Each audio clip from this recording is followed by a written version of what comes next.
Thank you very much, and thank you for having me. I do hope you can hear me and you can see me and you can hear my presentation. It's all good. I wish I were in Lisbon.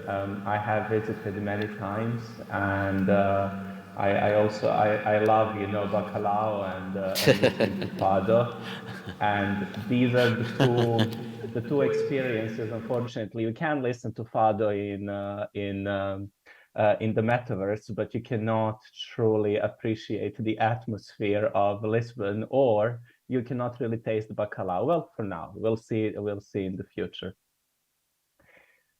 Having said that, again, thank you very much for having me. I'm here to tell you a bit more about what are the responsibility areas and what kind of risk exists in the metaverse, and also to give you some ideas how we can address some of these risks. So let me start first with the with a very simple three things that we need to think about when we're thinking about the metaverse. Number one is technology.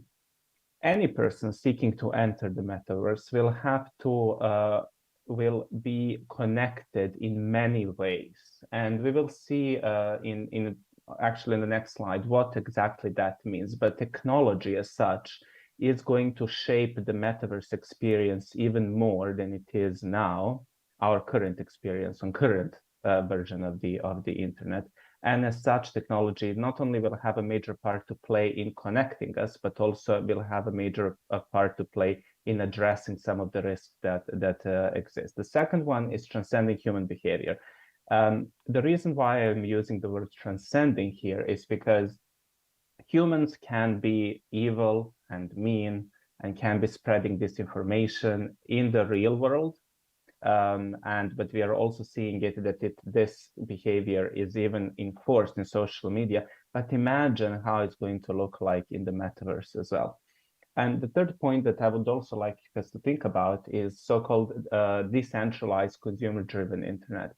There is this whole thinking that the metaverse will truly exist only in a decentralized internet, which means that it won't be platform driven. Every user will be the owner of its internet destiny, and that is obviously making some tiny problems with the enforcement. Who is going to enforce what is good and what is bad on the internet? Will we create the internet or the metaverse police who's going to be observing every single step of ours, and where does that actually take us? So we'll start one by one. As I said, technology will be shaping our metaverse experience. We will have supercomputers running AI, and as people will be interacting through their avatars, AI will find many applications. For example, AI can be applied to the non-player characters in different scenarios, in the creation of avatars, and etc. Additionally, the role of Internet of Things in the metaverse is to collect and provide data from the physical world. Basically, what this means is that it increases the accuracy of the digital representations. For example, the Internet of Things data feeds could change the way certain metaverse objects function based on the current weather or other conditions. Other things, obviously, we will have AR and VR goggles or glasses that you put on your face. I'm pretty sure that some of you already have these at home. Gamers among you will know of haptic vests and gloves. These are basically the pieces of equipment that you put your dress on, and what it allows you to do, it gives you the feel, it gives you the sensory feeling that something is happening to your body, which means that in the metaverse, when somebody touches you, if you're wearing the haptic vest, you will feel that touch on your body while sitting in your chair. Obviously, there are things such as crypto wallets, and smartphone and console. And what all of this means is that basically you're fully immersed into another world through these technologies, and these technologies will empower not only your metaverse experience, but also will make you feel and look different. But the use of these technologies carries some risk. And the very first one is data ethics. So imagine a world in which, because you're wearing these goggles, somebody can record the movement of your eyeballs. People will also be able to record a bit more your voice. And imagine if they were to use that information and create deep fakes of you, or they use that information for identity theft. Quite a lot of I unlock my iPhone with the help of my face recognition. The moment anybody scans my full face, will be able to simply unlock my phone, and when they unlock my phone, they also can unlock my bank account, etc., etc., etc. So there is that piece of data ethics that we have to take into account when designing the metaverse experiences. And here are just some of the some very basic principles on what we need to take into account when it comes to data ethics and the metaverse. And you will notice that quite a lot of these are actually very common to us today, the way we are handling data today. And this is exactly how we should be designing data ethics principles for the metaverse as well. Starting from accountability, where companies are responsible and accountable for the stuff that they put out. Respect, which means that we should really make it clear for users how that data is processed, and give them that transparency, but also give them the choice on what is happening with their data. And fairness, which means that companies should seek to avoid discriminatory outcomes. And speaking of discriminatory outcomes, another very tangible risk that we are seeing, and that we will be seeing more and more in the metaverse, is AI bias. As we said before, AI will be determining the experience, the metaverse experience itself. It will also be serving to identify and enforce against harmful behaviors. But AI is and will be as biased as people who create it. So imagine you are being excluded by accessing certain metaverse experiences based on the color of the skin of your avatar. Or imagine if certain pamphlets are being removed, threatening the freedom of speech, simply because AI decided that it shouldn't be there. And again, I'm pretty sure that that you are aware that these are the issues that social platforms are dealing with today. But as we will see later, it's not the AI obviously needs to be trained, but in the metaverse, what we need to take into account is that we are not really regulating only the content, which is what somebody types. We are regulating the behavior, the small signs, who does what, and etc. So how can we address the bias in AI in the metaverse? And these are really just very small pieces on how we should be addressing it. One is we should define clear criteria on how to identify bias and what bias means in the metaverse. To intentionally diversify engineering teams and governance teams, because if we have only a man doing certain things, or only women, or only people who are belonging to one group, they by definition they're not always able to create experiences that are not only inclusive but that are not unbiased towards others. So, and also establish ethical governance frameworks specifying how to diversify data sets and human input in regular audit. The other challenge, which is tightly connected to technology as well, are sustainability challenges. So, as you may know, in the metaverse, crypto technology is very much used. People not only people have crypto wallets in which they keep cryptocurrencies. the so-called NFTs are very much non-fungible tokens are very much based on blockchain technologies.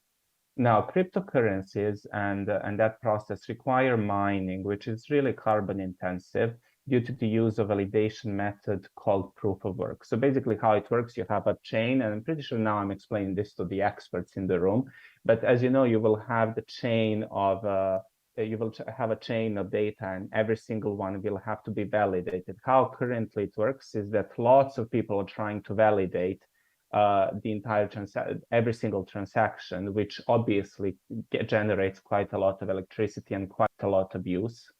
So Bitcoin and Ethereum are estimated to use over 300 terawatt hours of electricity per year, which is more than Italy, Saudi Arabia, and Mexico use. And now imagine how much energy that is. And I'm pretty sure that everybody these days in Europe and also elsewhere is very much aware of not only of the price of energy, but also of the ecological and carbon footprint of energy. Also, training AI models requires lots of energy. So, for example, you'll see here the training one AI model could generate 626,000 pounds of carbon dioxide, which is more than 5 times the amount of greenhouse gases emitted by a car in its lifetime. So imagine you drive a car for 15 years, and that's how much carbon dioxide that car releases. It's as much as a training one AI model. And finally, we mentioned quite a lot of goggles and haptic vests, etc. All this new hardware requires batteries, and batteries require precious minerals, lithium, which obviously, when mining, there are certain consequences for the environment as well. However, there is some movement, specifically when we're speaking about cryptocurrencies. The carbon intensive proof of work, which I told you about earlier, is being replaced with proof of stake. And as I said, unlike proof of work, which means that miners are all mining at the same time using a lot of energy, proof of stake assigns specific users to validate that transaction, which basically they are reducing the number of people trying to validate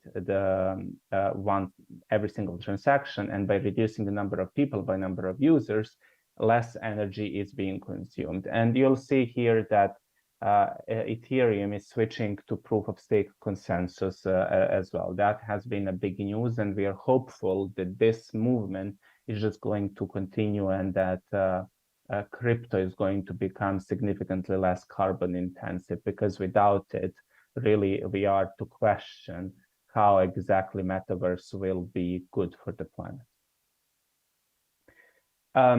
Another piece of when we're speaking about cryptocurrencies and NFT concerns, the question that we often have and that we should be asking is an ordinary consumer aware of the risks? Cryptocurrency, as you know, is unregulated and highly volatile. Bitcoin, you have here a simple graph. Used to be 60-something thousand euros. Now this is in February. It was 38. Today I don't even know. Everybody knows the story of Luna. That was what, lots of thousands of euros, and then it crashed almost down to zero. Also, crypto wallets can be hacked. I have heard of people whose crypto wallets have been hacked, who lost lots of value, lots of money, and there are different types of crypto wallets. So I'm not going to bore you today with those differences.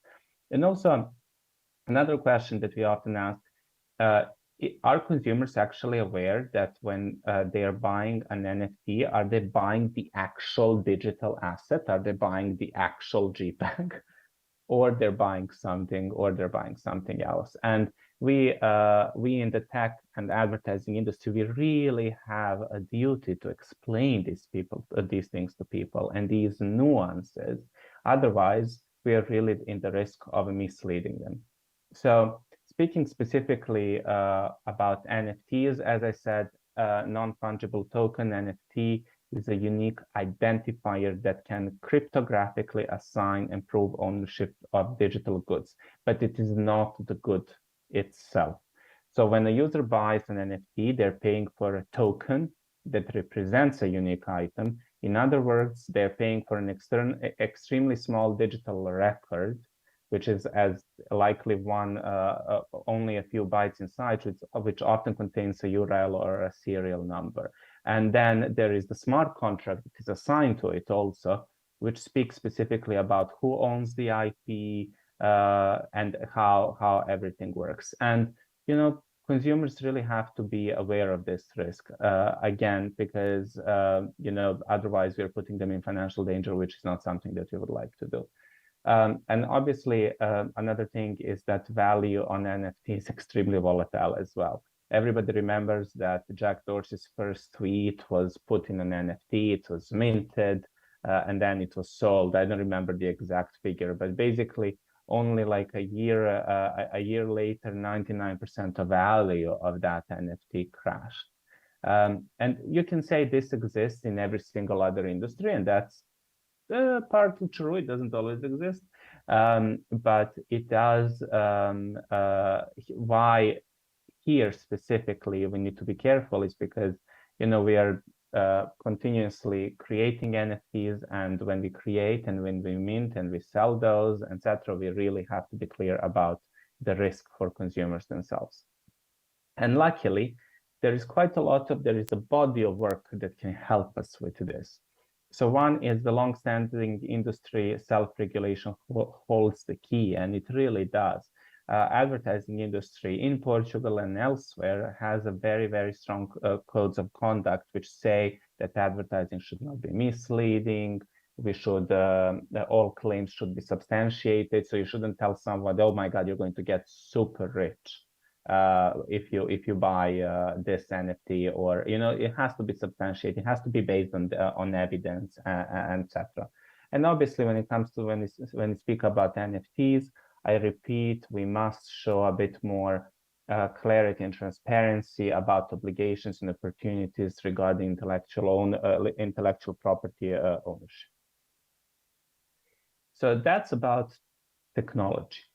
Now, speaking about decentralized Web3, as I said before, there is a lot of talk that Metaverse will truly exist in the so-called Web 3.0, which will bring decentralization of control. And why this is a good idea for so many reasons. The question we have to provide an answer to is, in the scenario of decentralization and absence of control, central control, how will we address behavior that is not only undesirable, but also illegal or extremely hurtful? So imagine a situation in which a virtual person leads another person to commit a suicide in real life. How exactly would we address this? And there are really three pieces to this puzzle of human safety online. They're not four, they're three. I apologize, there is a little typo here. But as I said, Metaverse may be a sensory behavior, maybe a sensory experience. The internet today, as we know, is a visual and auditory experience. So you're watching me now and you're listening to me. But we read or we listen, but we're also interacting, but through a keyboard or microphone or camera. And the fourth sense is about to enter the Metaverse, and that is the touch. By the means of the haptic technology, we will witness a new way to interact online, but the new way of interacting will not make certain tendencies disappear. And these tendencies are human tendencies, again, to show and engage in all kinds of inappropriate behavior. The other one is what is a proof of a wrongdoing, or actually who will be the judge of it all, and how can we ensure that the actual behavior in the metaverse is not monitored at all times, because it is monitored at all times. What kind of experience are we creating, and what are the limits for the actual privacy of people? But, you know, humans won't be any less human in the metaverse either. We will still be sometimes good, sometimes bad, sometimes really mean. And that is just the humanity. In the real world, we have the etiquette, we have quite a lot of social means to understand when we should not display that meanness, or when we should actually behave decently. When people are behind the screen, you can see why on social media people engage more in a negative behavior. But in the metaverse, this may take another route. And again, I repeat, due to use of haptic equipment, you will have the sensory experience. For example, there was a case specifically in Facebook's metaverse Horizon.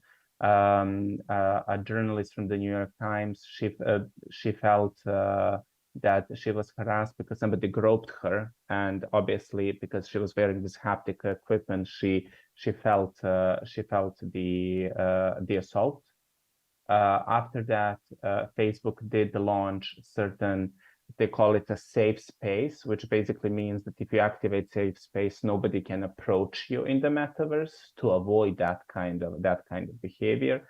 And obviously, we have seen many times how disinformation thrives in today's internet. In the metaverse, it will be very much the same, which is due to the cognitive dissonance. Humans will continue to engage in hate speech and disinformation. And cognitive dissonance as a phenomenon basically means that people are more likely to believe and to engage in behavior that aligns with their current behavior, and that everything that is not aligned, they're simply blocking out of the view. And I'm pretty sure that we all have cousins or relatives or friends, I do, who, for example, have fallen down the rabbit hole of disinformation simply because because of cognitive dissonance, because they do not believe in anything else that does not match their worldview. The fact is that this will just continue in the metaverse. Instead of writing on your social media feed, you will go online and you will create these experiences, and you will shout. But platforms can help with this, really, and platforms can help by what they're doing already, by having, by encountering those, having those responsibilities, having clear community guidelines, having clear enforcement, and also very transparently reporting on what exactly is happening. The next thing is our children. So children are attracted to the metaverse as it is really a gamified reality. And there have been many cases in the world where we have seen that children in the metaverse were able to even access inappropriate spaces, such as strip clubs, or adults would approach them, showing them very indecent and pornographic images. And obviously, this is a challenge. So first of all, we must educate our children better. Private spaces and locked profiles and messages should be there by default, and parents should be making choices in their parental settings by default, because unfortunately, in the metaverse, children can be groomed and allowed to enter into inappropriate spaces. And the final piece I'll just take a minute to walk you through is the brand safety, because user safety is really a precondition of brand safety, and keeping brands safe in the metaverse is another really another consideration. So many brands are creating brand assets. So for example, Gucci will have a metaverse NFT bag. Nike, for example, created space in the metaverse. And many brands are actually creating stores there. How will they ensure that nothing bad happens in those stores, that people are not storming those stores in protest, that they're not coming there to speak about, to splur out racial slurs, etc. This is really going to be a big challenge. These are just for how we look at the metaverse is that we look at Web 2.0, which is pretty much gaming, Web 2.5, which are, single platform immersive experiences such as Roblox. And then you have Web 3.0, which is really down the line, which means that, user will be the owner of their own destiny. They won't rely on different platforms, but they'll be able just to switch from one experience to another one seamlessly. And these are just some of the recommendations for brands and big advertisers who are engaging in the metaverse, how to create more safer experiences for users, but also for their own brand. I won't really go through every single one of them, but the key to this understanding what different platforms are doing and how platforms' actions are actually nourishing safety in the metaverse. Having said that, I'd like to thank you very much for your time, and I do hope next time I'll see you in Lisbon, listening to Fado and eating that bacalhau or anything else if you're vegetarian.